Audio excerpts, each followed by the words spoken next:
മുട്ടിൽ മരമുറി കേസിൽ വിചാരണ സ്റ്റേ ചെയ്യണമെന്ന ആവശ്യം തള്ളി ഹൈക്കോടതി. വിചാരണ കോടതിയെ സമീപിക്കാൻ പ്രതികളോട് കോടതി.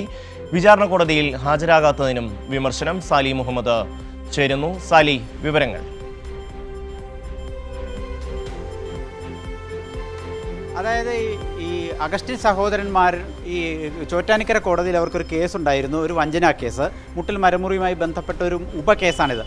അതിൽ കഴിഞ്ഞ ദിവസം മൂന്ന് പേരും ഹാജരായി ജാമ്യം എടുത്തിരുന്നു. പക്ഷേ പിന്നീട് കുറ്റപത്രം നൽകുന്നതുമായി ബന്ധപ്പെട്ട് അതിലൊരാൾ മാത്രമാണ് ഹാജരായത്.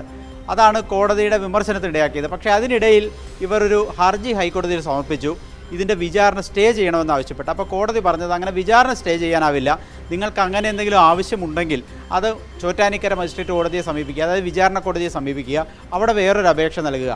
മാത്രമല്ല ഈ വിചാരണ കോടതിയിൽ ഹാജരാകാത്ത നടപടി അംഗീകരിക്കാനാവില്ല, ഹാജരായേ പറ്റൂ എന്നും കോടതി പറഞ്ഞു. ഏതായാലും അത് മറ്റൊരു ദിവസത്തേക്ക് മാറ്റിവെച്ചിട്ടുണ്ട്. ഇനി കോടതി ഇപ്പോൾ വ്യക്തമാക്കിയിരിക്കുന്നത് ഇതിൽ മജിസ്ട്രേറ്റ് കോടതിയെ തന്നെയാണ് പ്രതികൾ ഈ കേസുമായി ബന്ധപ്പെട്ട് വിചാരണ സ്റ്റേ ചെയ്യാനാണെങ്കിലും വിചാരണ ബന്ധപ്പെട്ട മറ്റെന്താവശ്യമാണെങ്കിലും മജിസ്ട്രേറ്റ് കോടതിയെ, അതായത് വിചാരണ കോടതിയെ, ചോറ്റാനിക്കര മജിസ്ട്രേറ്റ് കോടതിയെ തന്നെ സമീപിക്കൂ എന്ന് പറഞ്ഞാണ് കേസ് അവസാനിപ്പിച്ചിരിക്കുന്നത്.